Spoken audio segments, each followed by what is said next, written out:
Bom dia, meus irmãos, muita paz, muita alegria, é o meu desejo sincero a todos.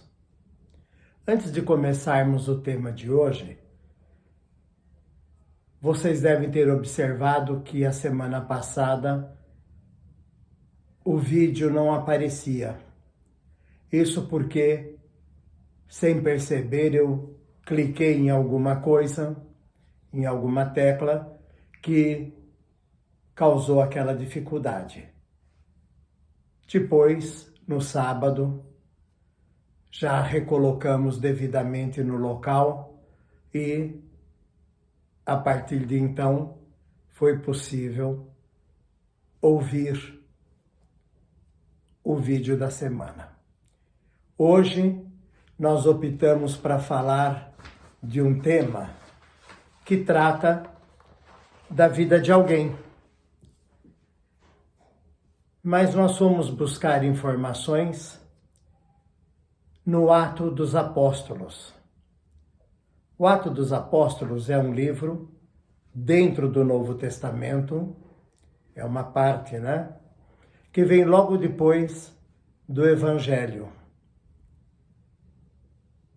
E o próprio nome diz qual é o foco do tema. Mas nós optamos, até por uma questão de similaridade, falarmos de Paulo de Tarso. Convém contarmos um pouquinho da história e, com isso, iremos gradativamente entrando na vida do apóstolo Paulo. A princípio, Paulo não existia. Ele era chamado Saulo, pertencia à nobreza da época, era um grande orador, um homem que devotava grande fé, grandes cuidados à lei judaica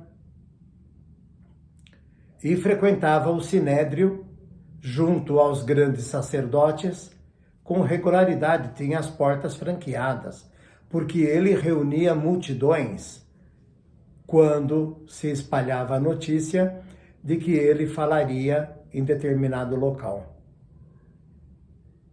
Num determinado dia, ele resolve ir ao encontro dos homens do caminho. E quem fazia a pregação nesse dia era Estevão. Estevão, podemos dizer, foi o primeiro mártir do cristianismo.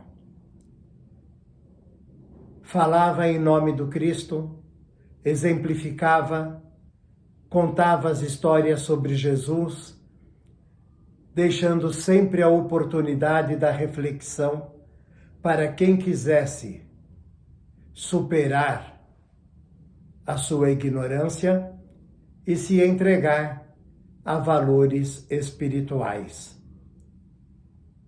Saulo, por sua vez, ficou impressionado. Mas como era absolutamente convicto das leis judaicas, começou a contestar Estevão. Começou a bater de frente com Estevão. E Estevão, pacientemente, a tudo retrucava, deixando Saulo, na verdade, embasbacado, sem conseguir levar adiante suas ideias. Passou um tempinho, Saulo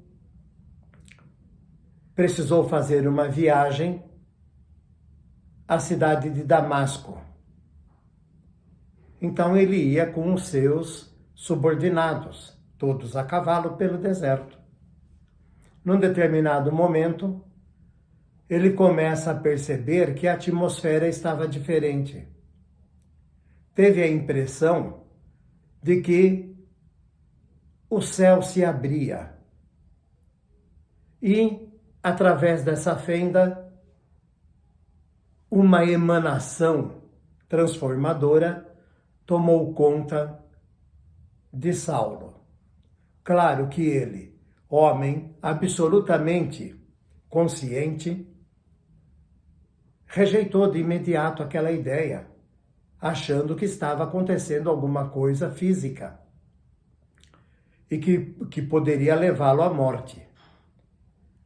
Tentou chamar os soldados que o acompanhavam, mas não teve jeito. Os homens acabaram indo e ele permaneceu no deserto, acometido daquela sensação perturbadora. Aí ele vislumbrou a figura de um homem. Então diz que este homem tinha os cabelos até os ombros, uma túnica cheia de pontos luminosos, uma voz enternecedora e, ao mesmo tempo, convidativa, segura. E este homem, esta figura, se dirige a Saulo, dizendo assim: Saulo, por que me persegues? Aqui nós faremos uma parte, voltando um pouquinho para Estevão. Depois desse encontro de Saulo com Estevão, Saulo determinou a prisão de Estevão, que foi julgado. E sabemos bem que Estevão, como primeiro mártir do cristianismo, acabou morrendo apedrejado. Voltando agora para a estrada de Damasco. Jesus continuava conversando com Saulo e dizendo assim: olha, quando você chegar a Damasco, procure um seguidor do caminho, vá à casa do caminho e procure por Ananias, que Ananias irá te curar. A claridade era grande, e imaginem, já a claridade do próprio deserto. Saulo teve problemas com a visão. A voz de Saulo ficou afetada. Ele falava de uma forma muito segura, muito impositiva, e essa voz não saía mais. Então ele foi chegando a duras penas em Damasco, procurou por Ananias, e Ananias tratou, cuidou dele, e ele recuperou a visão. Mas a voz continuava insegura, continuava embargada. Aquela facilidade toda de falar, a eloquência, o entusiasmo, né? Não voltavam. Ananias, percebendo tudo isso, se volta para ele e diz assim: olha, você precisa se ausentar do meio que você viveu. Procura viver como tecelão, num local deserto, num local distante de tudo e de todos. Fica lá por algum tempo. Se não me engano, se a memória não me falha, ele permaneceu 30 anos como tapeceiro numa ilha. Quando ele retorna, aí não foi Saulo que retornou. Aí era Paulo, propriamente dito. Paulo que toma para si a incumbência de falar com todos os apóstolos, com todos os seguidores de Jesus, levando a boa nova por todos os lugares por onde passava. Cafarnaum, Atenas, em muitos lugares era extremamente bem recebido, em outros ele era hostilizado.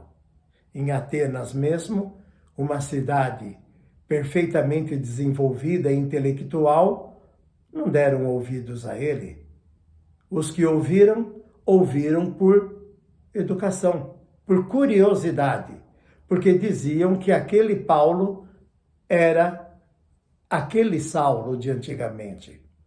Então foram, que era conhecido, foram vê-lo falar e se surpreenderam com o foco da fala dele, narrando as coisas de Jesus, incentivando os homens a se entregarem à caridade, à humildade, à boa vontade de se transformarem.